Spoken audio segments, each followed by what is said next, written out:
Hey guys, I'm Anna, and today I'm going to show you how to fix Virgin Trains ticketing app not working.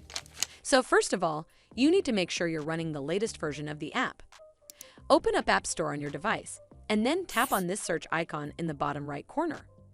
Then search for the Virgin Trains app, and if you see this update button right next to the app name, simply tap on it to make sure you're running the latest version of the app. But if you still encounter this issue, then you need to clear App Cache. Go to your device settings and then scroll all the way down to General and tap on it. Then tap on iPhone Storage. From here, search for the Virgin Trains app and then tap on it.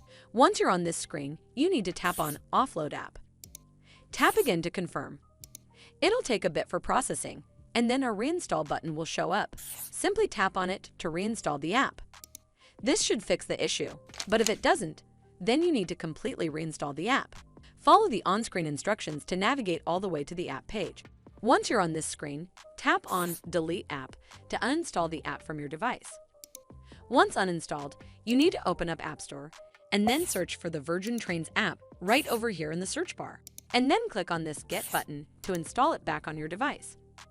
Hopefully, this will fix the issue, and if it did, then make sure you give this video a super thanks by clicking on this heart icon to help support the channel, and don't forget to hit that subscribe button. We'll see you in the next one.